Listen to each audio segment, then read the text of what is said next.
Que ta sainteté se manifeste à mes yeux. Oh, Shaddai, sois paix pour moi. Laisse ta gloire descendre des cieux. Que l'eau de grâce coule sur moi. Rassemblés, Rassemblés devant.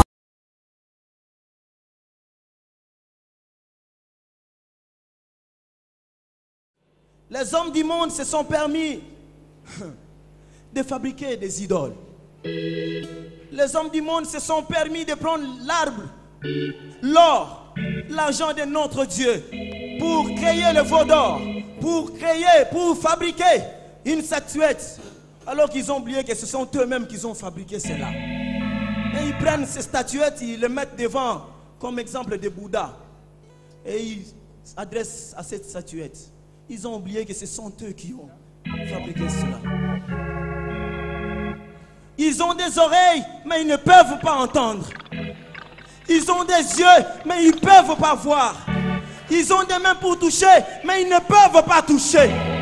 Ils ont des pieds pour marcher, mais ils ne peuvent pas marcher. Mais c'est lui que je t'annonce ce matin.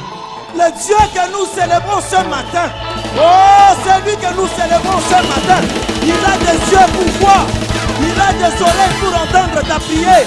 Il a des mains pour te toucher. Je disais qu'il a des mains pour toucher. Il a des mains pour te guérir.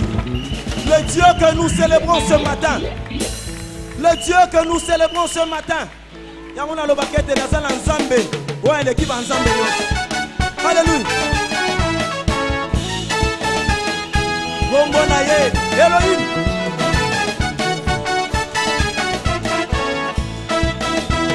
Sois libre de danser et de louer le Seigneur. Alléluia.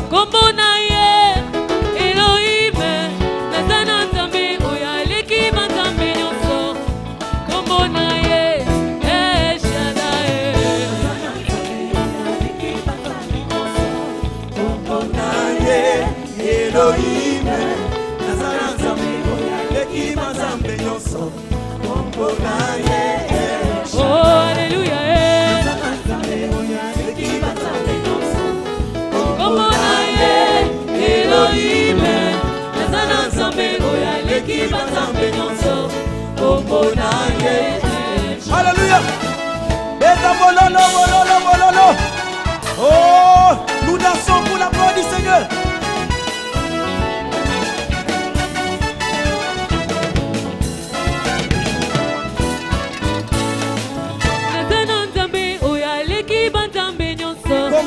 Zambe nanga kombo na ye Elohim.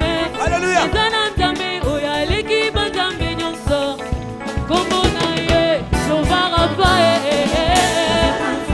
oya leki banzambe nyonso. Kombo na ye Elohim. Zana Zambe oya leki banzambe nyonso. Kombo na ye Shaddai. Kolo nanga na ye beli olelo.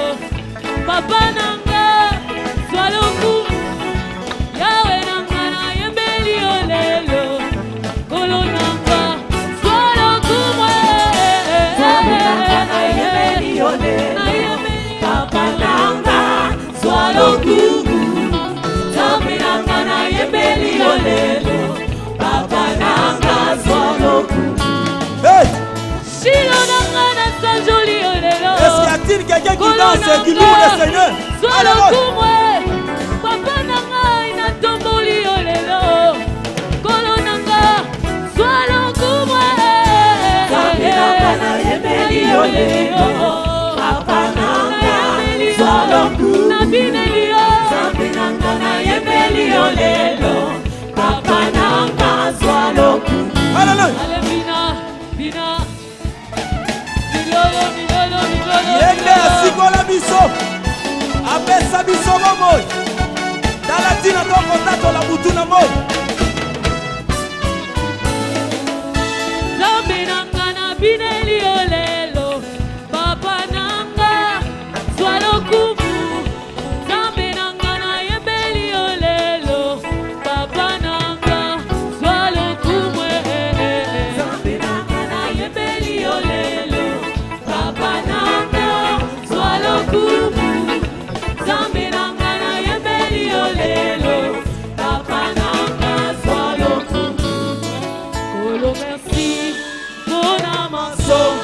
osali ponanga. Sois le couple. Kolo merci. Pona maso. Osali ponanga. Sois le soir. Kolo merci. Kolo merci. Kolo merci. Sois le couple. Kolo merci. Bona fema. Opesi a opele. Sois le couple. Kolo nanga. Kolo nanga. Kolo nanga. Kolo merci. Bona lobiko. Lobiko. Alléluia. Sois le couple. Kolo merci. Bona maso. Osali ponanga. Sois le couple. Kolo merci. Bona kimia. Opesi nanga. Sois le couple. Sois le couple. Sois le couple. Kolo merci. Kolo merci. Kolo merci. Kolo merci. Kolo merci. Mon akimia. Mon alobiko. Kolo merci. Kolo merci. Mon amanso. Zabina Mose. Avandi na lola. Avandi na ngwende. Kombo na ye. Zabina Mose. Avandi na lola. Avandi na ngwende. Kombo na ye. Zabina Ana. Apesa kabana. Azali na nguya. Ya kopambola yo. Jovarafa. Azali na nguya. Ya kobikisa yo. Kombo na ye. Chômeur ou locataire. Chômeur ou locataire. Azali na nguya. Ya kopambola yo. Atozangi nyonso. Talela nzambe. Kombo na ye. Nzambe na Mose. Avandi na lola. Ye avandi na ngwende. Kombo na ye.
Est-ce que nous pouvons applaudir pour Jésus-Christ?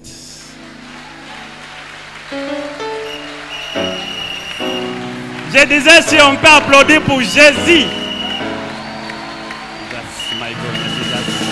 Oh Seigneur, Seigneur, Seigneur.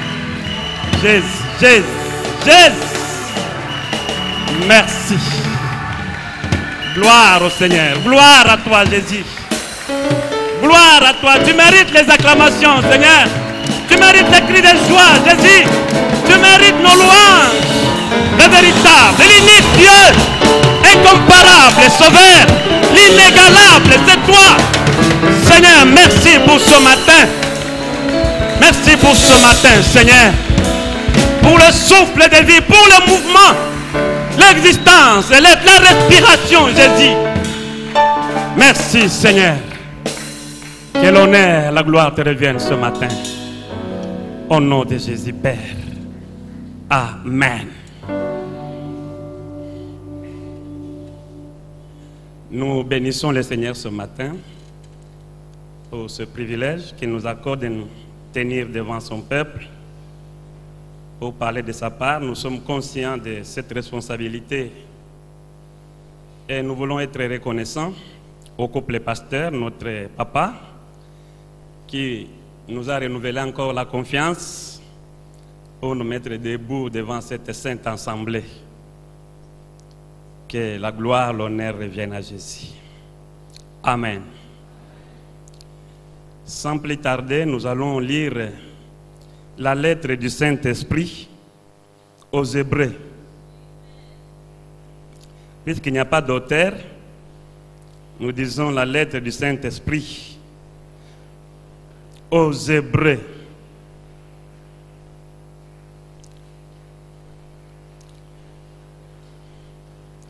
Nous allons lire le chapitre 1er.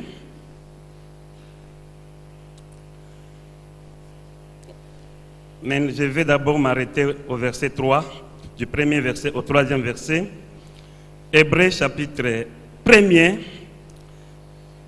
versets 1 à 3, nous lisons. Après avoir autrefois, à plusieurs reprises et de plusieurs manières, parlé à nos pères par les prophètes, Dieu, dans ces derniers temps, nous a parlé par le Fils. Il l'a établi héritier de toutes choses. Par lui, il a aussi créé l'univers. Le Fils est le reflet de sa gloire et l'empreinte de sa personne. Il soutient toutes choses par sa parole puissante. Il a fait la purification des péchés et s'est assis à la droite de la majesté divine dans les lieux très hauts. Alléluia. Seigneur, merci pour cette parole. Tu connais les besoins de ton peuple. Je te prie, Seigneur, de passer au travers de nous pour parler à tes enfants. Nous sommes tellement limités, nous connaissons nos limites, mais Seigneur, nous comptons sur ta fidélité. Bénis cette parole dans nos cœurs, qu'elle nous fasse du bien. Merci, laisse que le Saint-Esprit accomplisse ton dessein ce matin. Au nom de Jésus, nous avons ainsi prié. Amen. Le Seigneur m'a mis à cœur de parler ce matin sur l'identité de Jésus-Christ. Amen. L'identité de Jésus-Christ. Dernièrement, j'avais besoin d'un document sur recommandation de la faculté là où nous sommes en formation. Je devais être en possession de ce document-là. Alors les amis m'ont recommandé dans un service de l'État. Je suis parti pour trouver ce document. Quand on m'a reçu après les formalités d'usage, on m'a dit non, tu dois passer dans le service d'identification. On devrait m'identifier. Quand je suis parti là-bas, bon, on m'a conduit auprès d'un pasteur qui m'a reçu avec tous les honneurs, tout à fait cessante. Il a donné les autres comme il savait que j'étais pasteur. Il a demandé à un de son agents que tout à fait cessante, tu reçois le pasteur et tu l'identifies. Bon. Alors le monsieur qui m'a reçu, il a commencé à me poser des questions. Mon nom, mon prénom, je suis né où, mon père, tout ça. Il m'a posé le nom de ma grand-mère. J'avais oublié le nom de ma grand-mère. J'ai donné le nom de sa petite sœur. J'avais oublié le nom de ma grand-mère. Au fait, tout ça, on voulait me connaître. Qui suis-je? Qu'est-ce que j'ai fait? Pourquoi j'ai vu ce document-là? Après cet interrogatoire, on m'a amené quelque part, il fallait mettre les doigts, les pieds, les doigts, les mains, tout ça. Oh, beaucoup d'histoires. Après, on m'a amené quelque part pour me tirer des photos. Et enfin, on m'a donné le document une semaine après. Après avoir pris mon identité, après m'avoir connu, après être rassuré. Qui suis-je? Ils ont eu mon identité. Amen. Et je me suis cherché à connaître c'est quoi l'identité. Comment on peut définir une identité?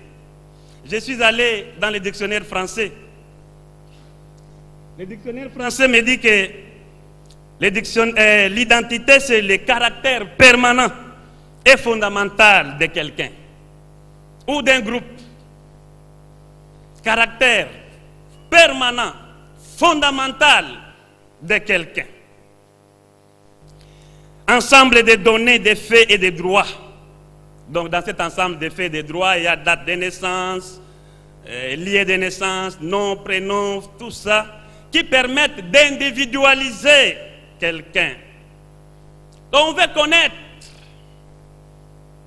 qui est cette personne.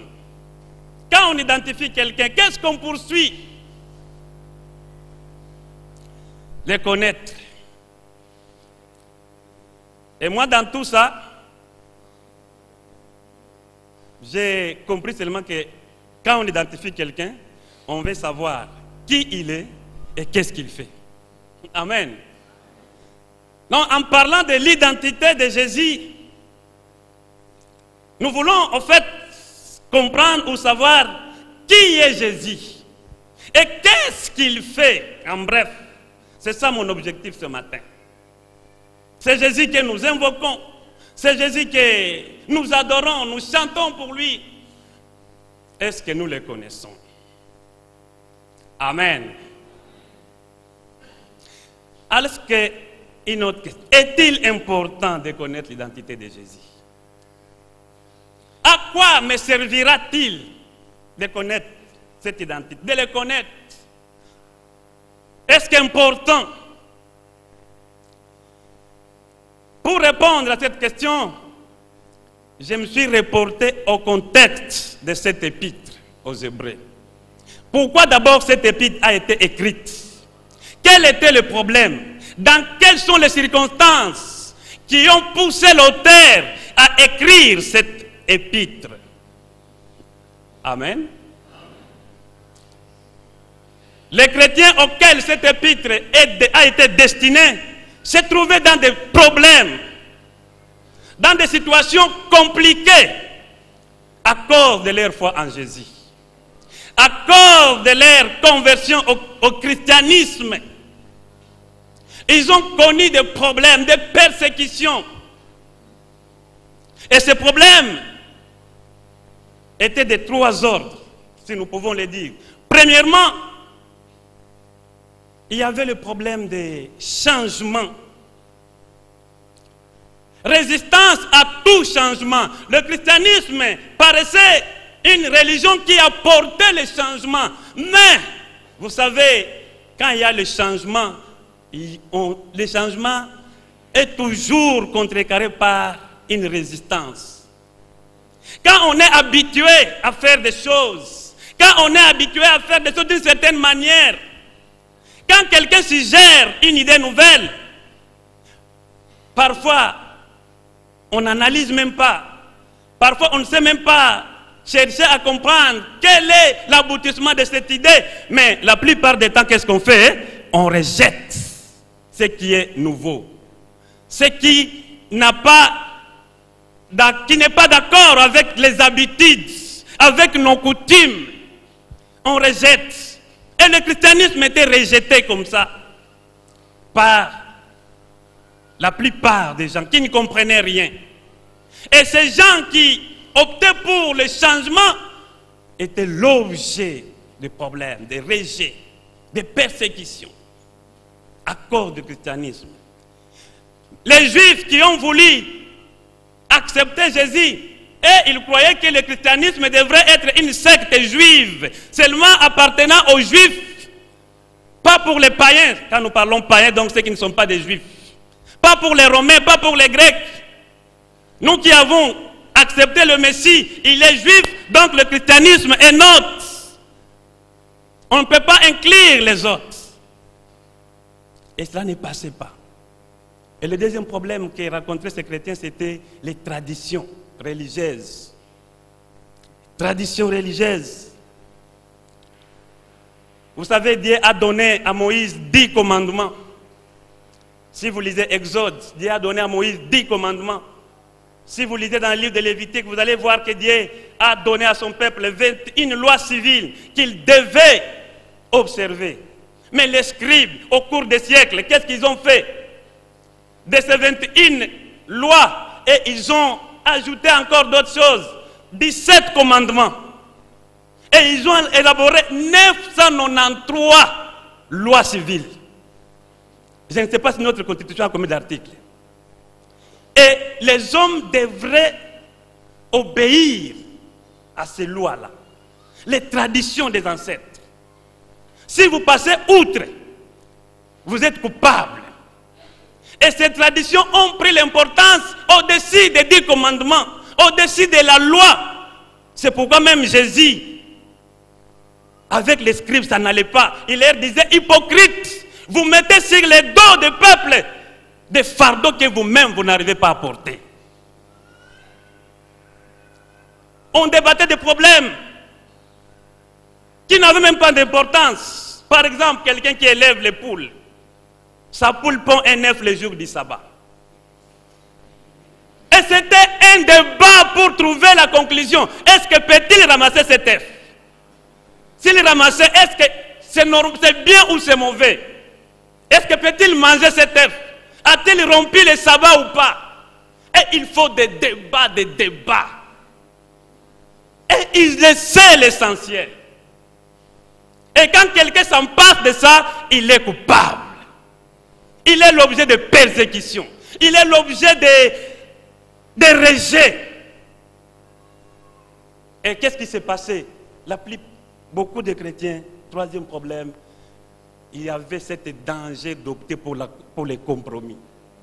C'est-à-dire, c'était dangereux. Les autres pouvaient dire non, non, non, non.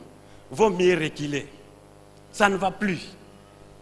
Ainsi, l'auteur de cet épître, après avoir vu ces dangers, face à tout ce problème, il a écrit cette lettre pour leur parler de Jésus. C'est Jésus à qui ils se sont confiés. Il leur a écrit pour les préserver des dangers et les aider à rester fermement attachés à leur foi en Christ. Son objectif ici était de prouver en quoi Christ est supérieur. La suprématie de Jésus par rapport au système ancien, par rapport à l'Ancien Testament, par rapport aux prophètes. En tout, Jésus est supérieur. Il est incomparable, il est inégalable. Et voilà pourquoi, pour les rassurer, il va donner ici dans ces versets que nous avons lus 10 éléments, 10 détails concernant la personne de Jésus-Christ. Amen. Alors, il dit, moi j'ai compté, j'ai trouvé 10 détails par rapport avec l'identité de Jésus. Premièrement, il dit, Jésus-Christ, il est fils de Dieu. Amen. Deuxièmement, il dit, il est l'héritier de toutes les choses. Après, il est le créateur de l'univers. Il est le reflet de la gloire de Dieu. L'empreinte de sa personne,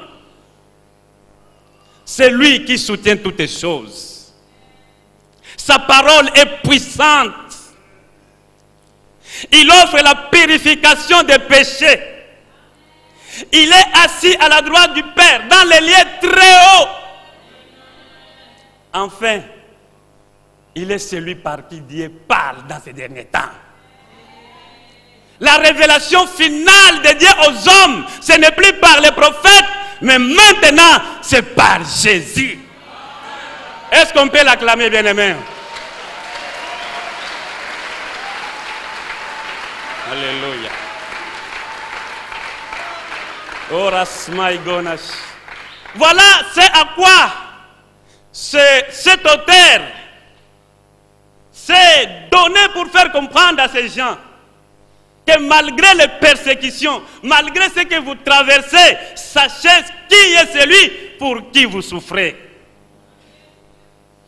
Peut-être vous et moi aussi nous connaissons ces problèmes. C'était un danger, c'était dangereux, à tel point qu'il était impatient. Si vous lisez la lettre ici, elle est la seule lettre peut-être dans la Bible qui ne commence pas par des salutations. Il n'y a pas une salutation.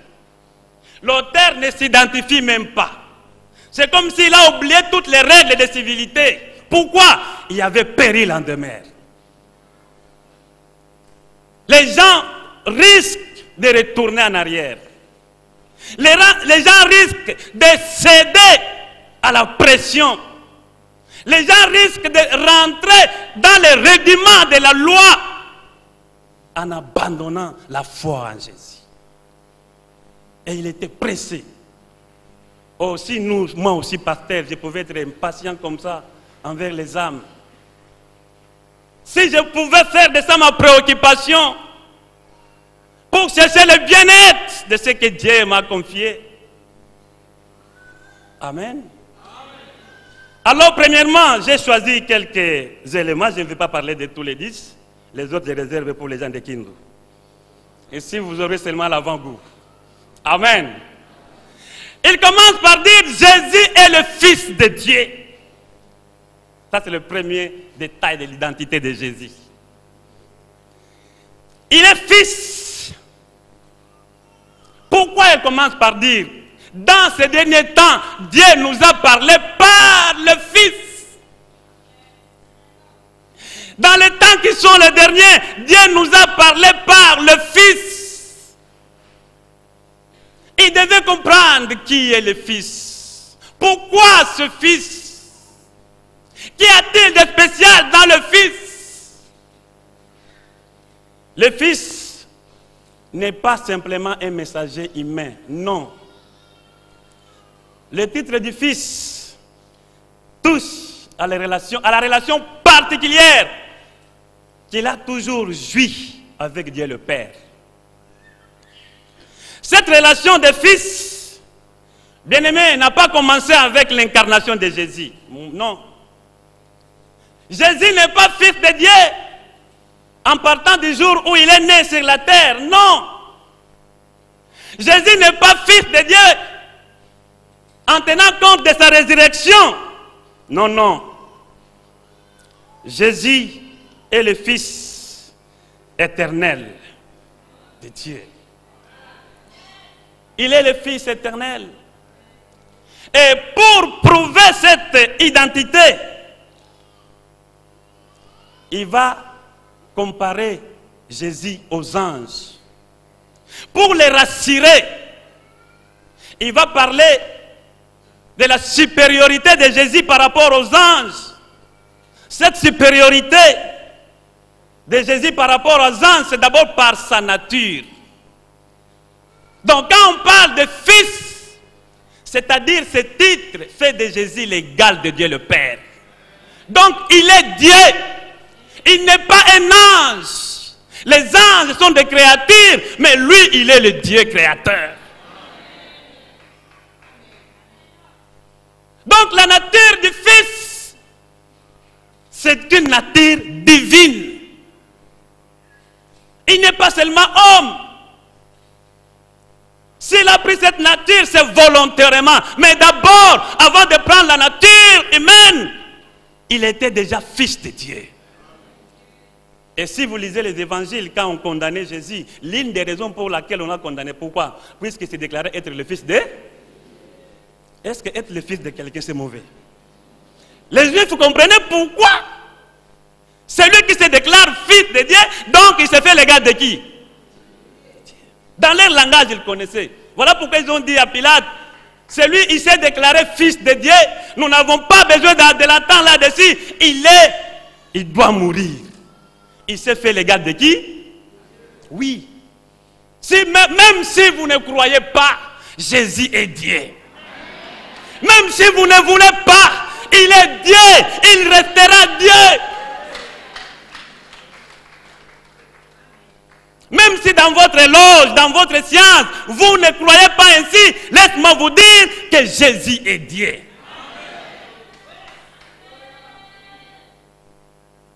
Amen. Il est Dieu. Pour Pourquoi il fait cette comparaison avec les anges? Si vous lisez le chapitre verset 5, d'abord 4, il dit, il est devenu d'autant supérieur aux anges qu'il a hérité d'un nom plus excellent que le leur. Car auquel des anges Dieu a-t-il jamais dit, tu es mon fils? Quel ange Dieu a-t-il dit, tu es mon fils? Même l'ange Michael, même l'archange, je ne sais pas qui, il n'a jamais reçu cet honneur d'être appelé fils de Dieu. Mais si vous lisez dans la Bible, quand on parle des anges d'une manière collective, vous allez voir, on les appelle les fils de Dieu. Quand ils sont venus, Satan est venu voir Dieu. On dit quoi? Job 1,6. Quand les fils de Dieu sont venus, Satan ici était au milieu d'eux. Quand on parle des fils de Dieu, en désignant les anges, c'est pour dire seulement qu'ils sont des créatures. Amen. Ils sont des créatures. Mais Jésus est le Fils unique. Auquel des anges Dieu a-t-il dit, tu es mon fils? Qu'il lève son doigt. Qu'il contrarie Dieu. Amen. Et pendant ce temps, pendant qu'on persécutait ces chrétiens, il y avait des doctrines qui s'élevaient comme les gnostiques où on croit aux anges. Il y avait toute une hiérarchie. Et Jésus pouvait être classé dans cette hiérarchie-là. Vous savez, quand il y a une hiérarchie, on respecte les échelons. On respecte le rang. Je ne peux pas agir, moi, en me dépassant de l'échelon qui est au-dessus de moi. Et c'est comme si Jésus aussi était soumis dans cette hiérarchie-là. Non, l'auteur dit jamais. Jésus est le seul médiateur entre Dieu et les hommes. Ces gens adoraient les anges. Non, les anges n'ont pas droit à l'adoration. Tout ange vrai n'accepte pas l'adoration. À moins qu'il soit de l'autre côté.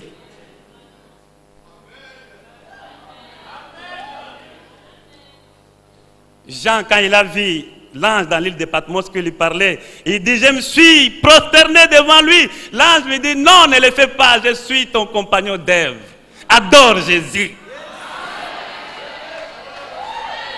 Adore Jésus. Vous adorez qui? Dans votre loge, là. Dans votre coutume.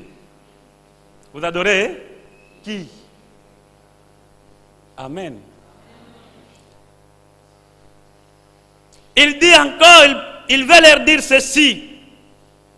Après avoir prouvé la divinité et la supériorité de Jésus par rapport à sa nature, il dit, le Fils est supérieur par rapport à son œuvre.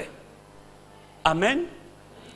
Jésus est supérieur par rapport à son œuvre. Aucun ange n'a accompli une œuvre comme celle de Jésus. Aucun ange. D'abord, l'œuvre suprême, c'est celle de donner sa vie à la croix de Golgotha. Ce n'est pas un ange qui est mort pour moi. Ce n'est pas un ange qui est mort pour vous. C'est Jésus.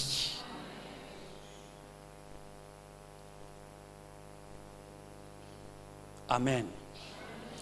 Voilà pourquoi il dit dans Hébreux chapitre 1er que nous avons lu, si je peux lire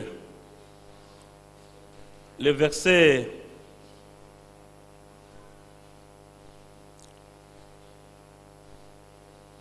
10. Toi, Seigneur, tu as au commencement fondé la terre. Alléluia. Et les cieux sont l'ouvrage de tes mains. Ça, ce sont des paroles prophétiques que Dieu adresse au Messie. Il est celui qui a fondé au commencement la terre et les cieux. Vous savez, dans l'histoire juive,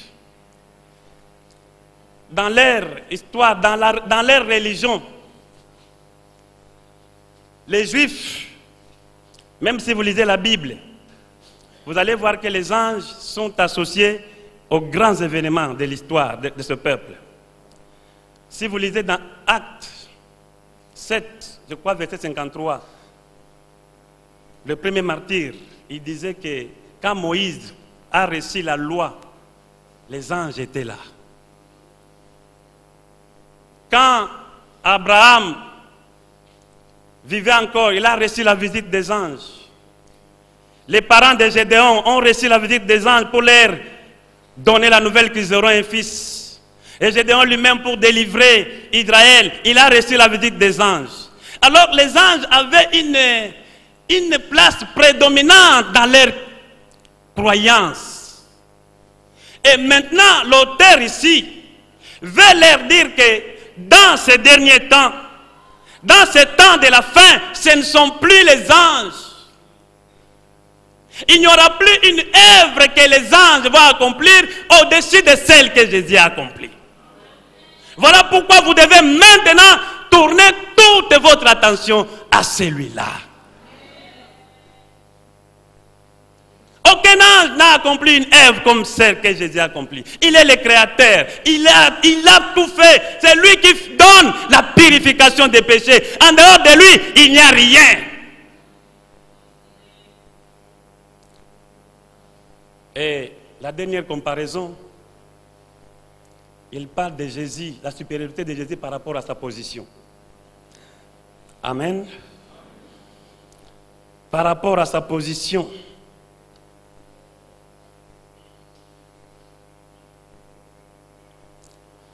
Au verset 8 du premier chapitre, mais il a dit au Fils, ton trône, ô Dieu, est éternel. Le sceptre de ton règne est un sceptre d'équité. Verset 11. Ils périront, mais toi tu subsistes. Ils vieilliront tous comme un vêtement.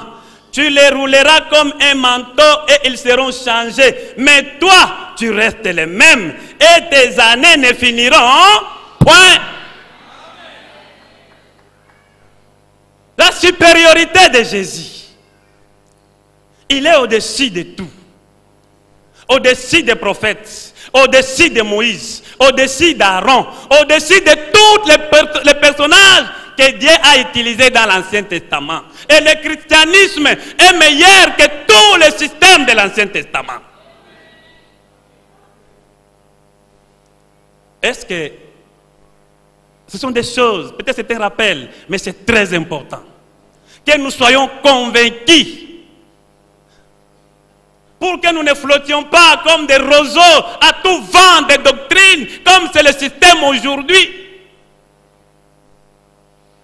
Il y a les gens qui vagabondent à gauche, à droite, d'une église à l'autre chaque semaine. Pourquoi? Puisqu'ils croient que le salut est dans tel pasteur, sa bénédiction, sa délivrance est dans tel prophète.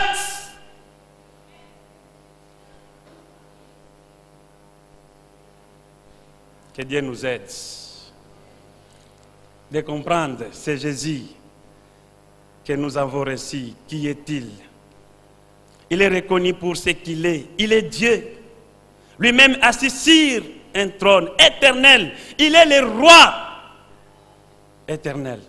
Vous savez, quelque part là, je devais dire ça au chapitre 5. Et au verset 5, s'il vous plaît. Verset 5, premier chapitre. Il est dit,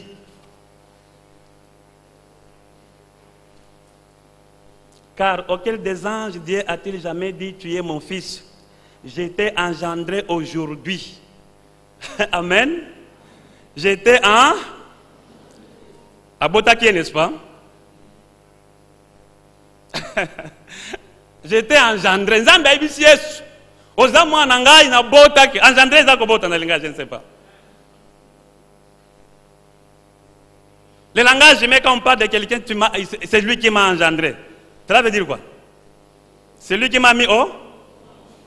Donc Dieu a mis Jésus au. C'est biblique, c'est écrit. Tu es mon fils, c'est moi qui t'ai en. Bon, pourquoi dire que Jésus est le garde de Dieu? Pourtant Dieu l'a engendré. Amen. Pourquoi dire que l'expression fils fait de Jésus le garde de Dieu? Mais la Bible dit ici noir sur blanc que tu es mon fils, c'est moi qui t'ai en. Donc nous nous contredisons. Amen. Vous savez, cette expression ici fait partie des paroles de couronnement. Dans le Proche-Orient, dans la Palestine ancienne, là, quand un roi est intronisé pour prendre le pouvoir, il était adopté comme fils de Dieu. Comme fils de Dieu. Ainsi, il y avait des paroles qui devaient être prononcées à cet effet, à cet événement. Les paroles de couronnement. Et ce sont ces paroles aussi qu'on utilisait en Israël. Quand vous lisez dans 2 Samuel, chapitre 7, quand Dieu parle du roi Salomon, et dans le psaume 89, versets 27 à 28, pour le roi David.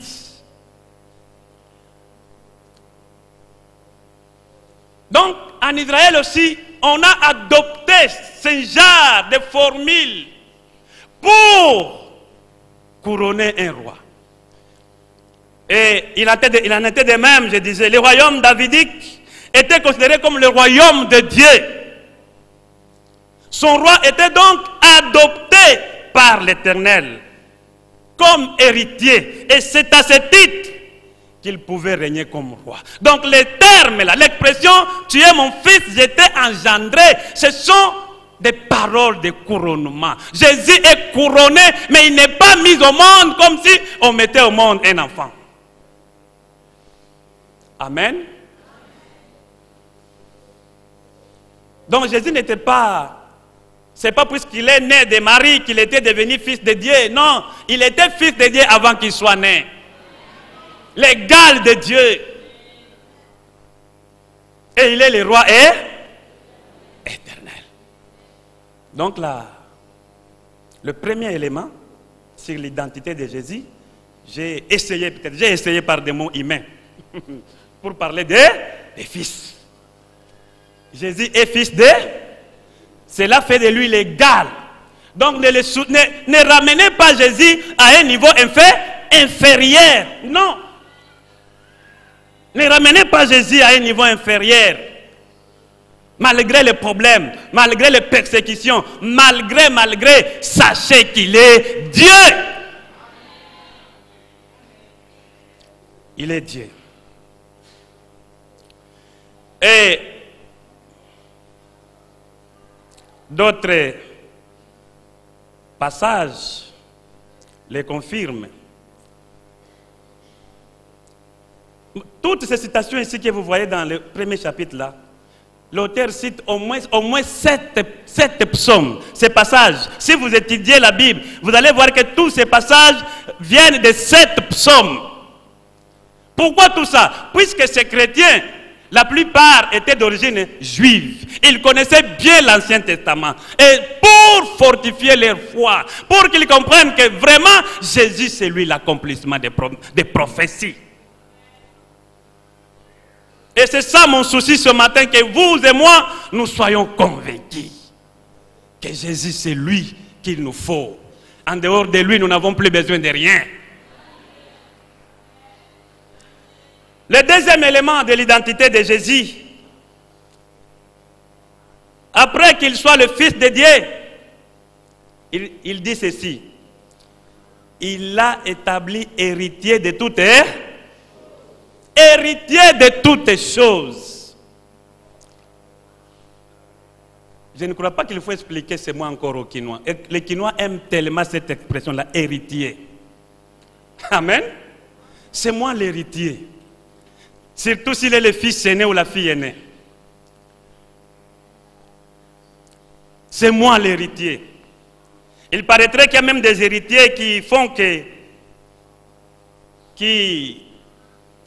de sorte que le papa meurt vite pour que lui... Si le papa meurt, qu'est-ce que les héritiers deviennent? Hein? Ils veulent s'approprier seulement, n'est-ce pas, de tous les biens de qui? L'héritier. Et la Bible dit ici que Jésus est l'héritier de toutes choses. Toutes choses ici au pluriel. Amen. Tout ce que vous cherchez, tout ce que vous avez besoin, maintenant, celui qui a le droit de vous octroyer cela, c'est Jésus. Lisons d'abord un passage dans Hébreux chapitre 10. Hébreux chapitre 10, versets 32 à 34. Souvenez-vous de ces premiers jours où, après avoir été éclairés, vous avez soutenu un grand combat au milieu de souffrances. D'une part, exposé comme un spectacle aux opprobres et aux afflictions, et de l'autre, vous associant à ceux dont la position était la même.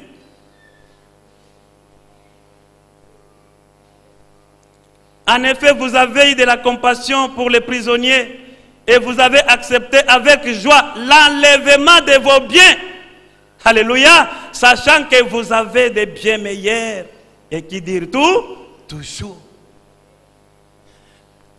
Ces gens avaient même perdu leurs biens.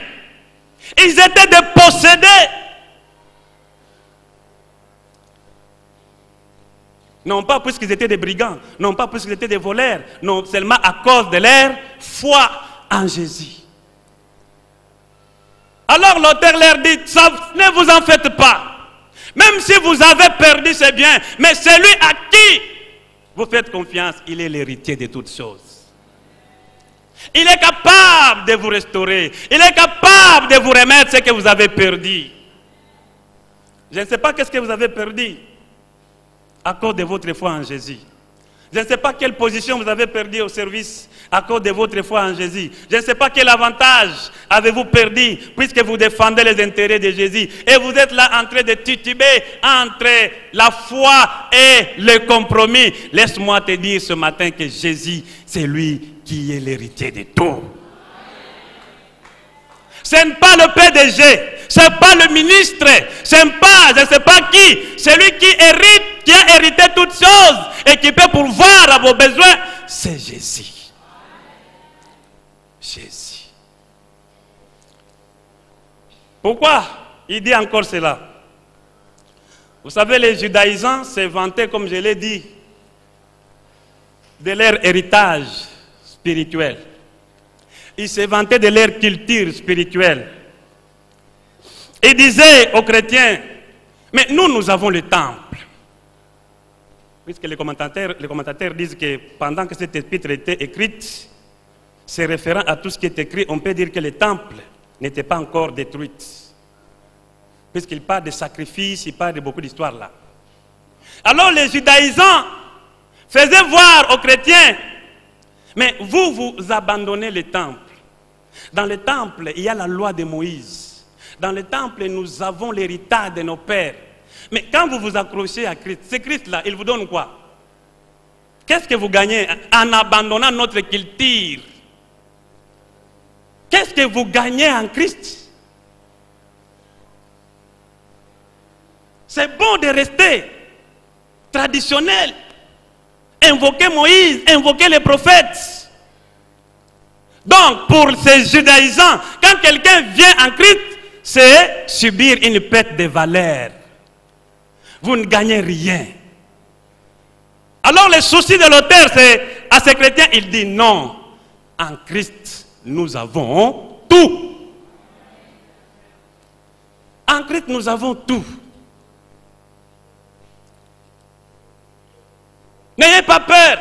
Ne craignez rien.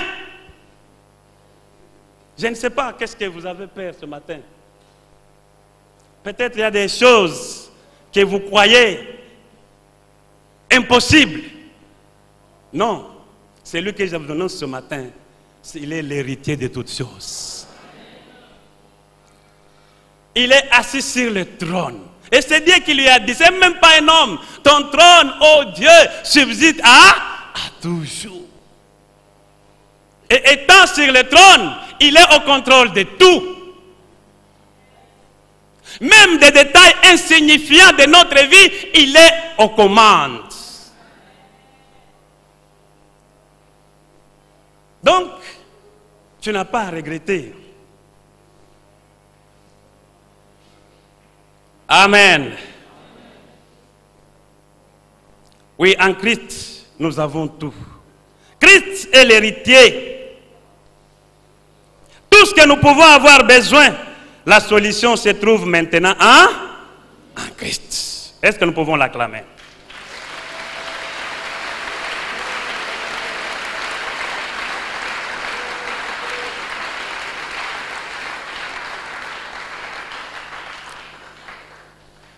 Amen. J'ai choisi un autre élément dans cette identité de Jésus. Je vais parler au troisième élément. Jésus offre la purification des péchés. Amen. Dans le troisième verset que nous avons lu là au début, chapitre verset 3, il dit, il a fait la purification des péchés. Jésus a fait la purification des péchés.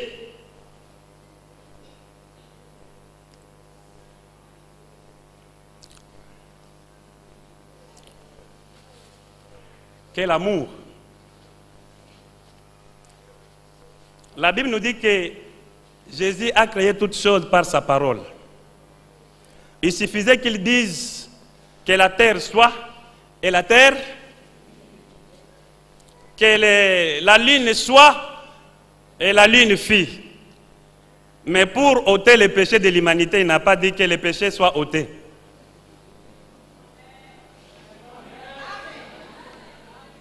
Il n'a pas dit ça. Je ne sais pas si c'était impossible pour lui de faire ça, je ne sais pas. Mais pour que les péchés soient purifiés, pour que les péchés soient ôtés, il fallait qu'il se donne lui-même. Pour moi et pour vous. Moïse n'a pas fait la purification des péchés. Aaron n'a pas fait la purification des péchés. Même Josué qui a fait entrer le peuple dans la terre promise, il était incapable de faire la purification des péchés. Toute la cérémonie d'animaux qu'on égorgeait, des milliers, leur sang incapable de purifier les péchés. Il n'y a que Jésus.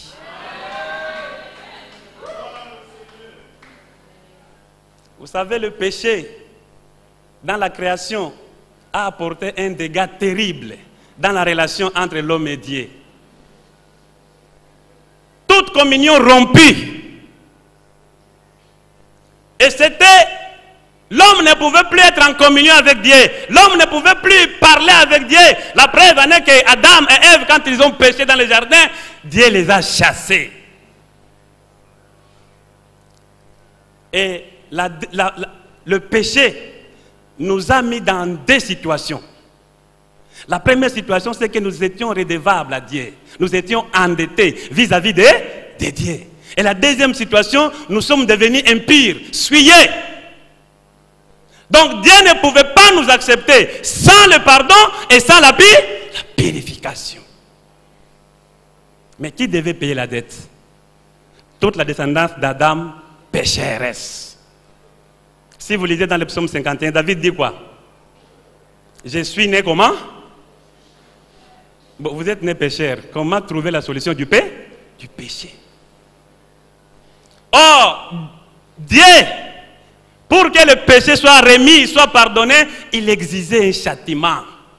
Malgré tout son amour là, mais pour le péché, il fallait que le coupable soit puni. Mais qui sera puni? L'homme est pécheur. Voilà pourquoi Jésus dit, mais voici, je vais m'offrir à leur place. Oh, vous savez, que Dieu nous pardonne de notre conscience, pour qu'il me pardonne. Alors Jésus a pris la charge de payer notre dette. Et pour payer cette dette, il devrait subir le jugement, le châtiment. Dieu devait punir le péché dans la personne de son Fils. Et voilà pourquoi il est mort. On l'a flagellé, il a porté les épines, on l'a tabassé comme un malfaiteur. Pourquoi? Pour que la colère de Dieu soit apaisée. Il a détourné la colère de Dieu sur nous. Sa mort nous offre le pardon des péchés, la rémission. C'est ainsi quand vous lisez dans Matthieu, je crois 26, quelque part, il dit, avant de se préparer pour la mort, il a pris le pain, il a pris la coupe avec ses disciples. Il dira, voici cette coupe. Ceci est le sang de l'alliance. Ce sang qui sera versé, puisque moi j'ai péché, n'est-ce pas? Puisque Jésus a péché, n'est-ce pas? Ce sang sera versé pour la rémission des péchés. Faites ceci en mémoire de moi. Et aujourd'hui, si nous pouvons prêcher, nous pouvons être là, c'est puisque Jésus a versé son sang. Il a payé le prix. Il n'y a plus de condamnation pour ceux qui sont en Christ. Donc tu peux être calme, pas de culpabilité. Même si l'ennemi vient nous rappeler les choses passées, dites-lui, Jésus a payé. À la croix, Jésus a payé. Il s'est chargé de mes péchés. Je suis devenu enfant de Dieu. Après que le Père nous ait pardonné, nous ait remis les péchés, maintenant le sang de Jésus passe comme une éponge pour nous laver, nous purifier, enlever les traces. Ça, aucun ange ne pouvait le faire. Aucun personnage de l'Ancien Testament, quelle que soit son importance, ne l'a fait, excepté Jésus. Il a fait la purification des péchés. Voilà pourquoi, frères et sœurs, ne péchons plus volontairement. Amen. Ne décidons pas de pécher volontairement. Le péché a coûté la vie à Jésus-Christ.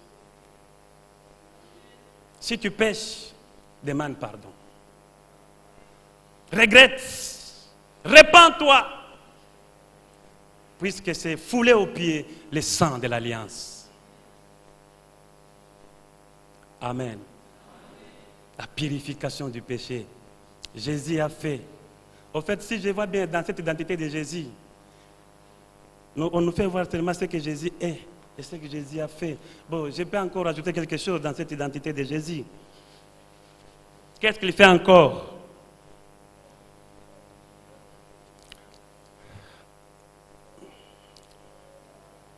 Amen. Il dit encore quelque part là, il fait la purification des péchés. Il dit, il soutient toutes les choses. Il soutient toutes les choses. Par quoi? Et quel est l'ingénieur de cette parole? Elle est comment cette parole? Puissante. Il soutient toutes les choses. L'univers tel qu'il est là. Le monde invisible que nous ne savons pas comment maîtriser. Bien-aimés, toutes ces choses obéissent aux ordres divins. L'alternance des saisons, l'alternance des jours et des nuits, que nous ne savons pas commander, tout ça subsiste. C'est Jésus qui soutient tout ça. Les hirondelles peuvent immigrer pendant cette saison, quitter l'Afrique, aller en Europe. Chaque saison, nous voyons les manguiers donner les fruits. Les avocatiers, je ne sais pas quoi, tout cela, c'est Jésus qui soutient ça. les scientifiques font des recherches, mais ils aboutissent à des hypothèses différentes. Celui-ci dit ceci, celui-là dit cela, mais toutes ces choses sont soutenues seulement par la parole. Pendant qu'elles divergent, pendant qu'elles discutent, mais celui qui a dit un mot est la calme. Et il soutient tout par sa parole. Et il paraît que mon cœur là, je ne sais pas, le docteur Alain est là-bas, il paraît que mon cœur là bat 70 fois.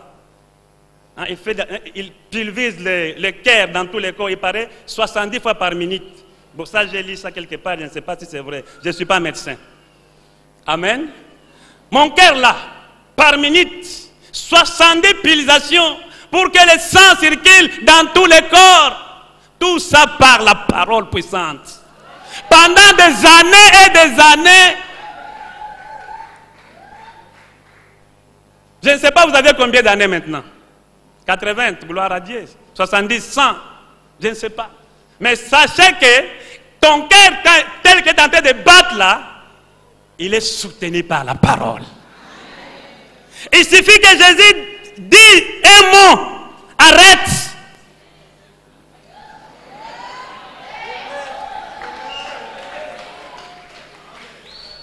Le pasteur qui prêchait hier ici, nous allons remettre le corps du pasteur Emmanuel à la morgue. Pourquoi? Jésus a dit. C'est dit, c'est fini. Sa parole est puis. Et si cette parole-là, il dit quelque chose pour toi, s'il dit c'est quelque chose pour toi, cette parole-là, une promesse, je ne sais pas quoi, ce qu'il dit à ta faveur, qui va détourner ça? Qui va changer ça? Quelle autre puissance? Quel autre gouvernement?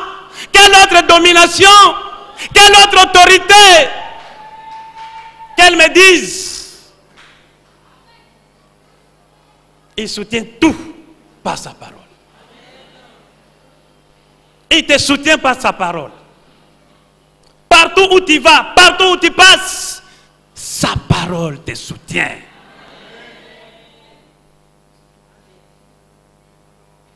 Voilà le souci de cet auteur à ces chrétiens. Et c'est le souci du Saint-Esprit pour vous et pour moi aujourd'hui. Nous passons par la même situation peut-être.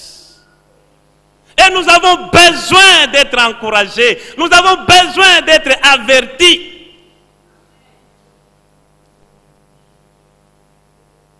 Amen.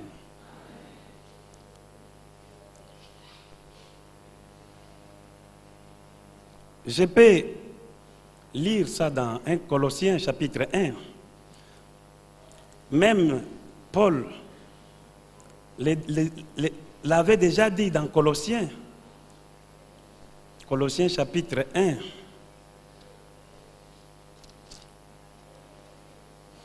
À partir du verset 15, je crois. Le Fils est l'image du Dieu invisible. Le premier-né de toute la création.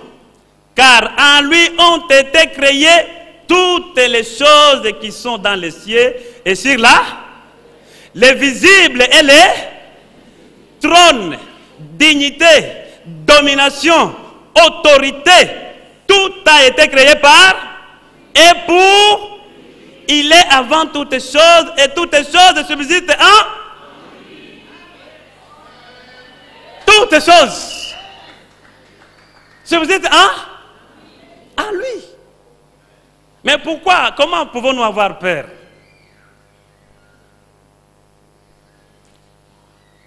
Tout subsiste en lui. Bon, si toi tu es en lui, tu dois être fier, n'est-ce pas? Tu dois être tranquille, n'est-ce pas? Tu dois avoir la paix, n'est-ce pas? Puisque tout dépend de lui. Je vais conclure. Le reste à Kindu. Conclusion. Bien-aimés, on n'a pas fini, hein? il y avait 10 détails, n'est-ce pas, dans l'identité de Jésus. Nous avons parlé de 3. Il reste encore 7. Ce que Jésus est et ce que Jésus y fait. Aujourd'hui, j'ai conclu en disant ceci. Le passage d'Hébreux que nous avons lu est très important, bien-aimé, à ce sens qu'il établit la divinité de Christ. Amen. Ce passage établit la divinité de Christ. Il nous montre que Dieu, le Fils, est venu sur la terre afin d'être la révélation suprême du caractère et de la volonté de Dieu. La révélation suprême. Il n'a jamais existé et il n'existera jamais quelqu'un qui soit supérieur à Jésus-Christ. J'ai dit, il n'a jamais et il n'existera jamais quelqu'un qui soit supérieur à qui? Il n'y en a pas. Dans le passé, Dieu a parlé par l'intermédiaire des prophètes. Oui, Dieu a parlé. Mais il a offert seulement une révélation partielle de son amour, de sa puissance, de ses dons et de sa volonté. Tout ce qui était dans l'Ancien Testament, c'était partiel. Et il a parlé spécialement à ce moment-là en Israël. Mais, en ces derniers jours, Dieu nous a parlé par son Fils. Il s'agit de la révélation définitive et complète, destinée à la période qui a commencé depuis la venue de Jésus sur la terre et jusqu'à ce qu'il va revenir dans sa gloire. Donc cette révélation de Dieu en Christ concerne maintenant le monde entier. La parole de Dieu en Christ, c'est pour tout le monde entier. Que Dieu nous bénisse.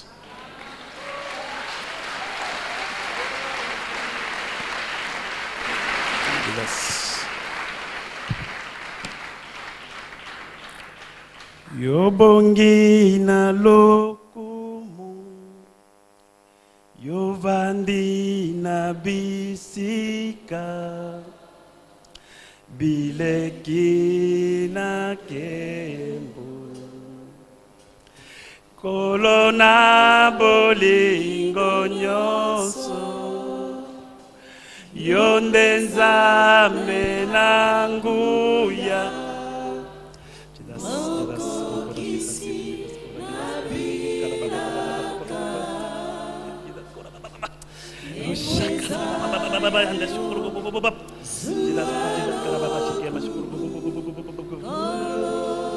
Yobongi na lokumu.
Jaillit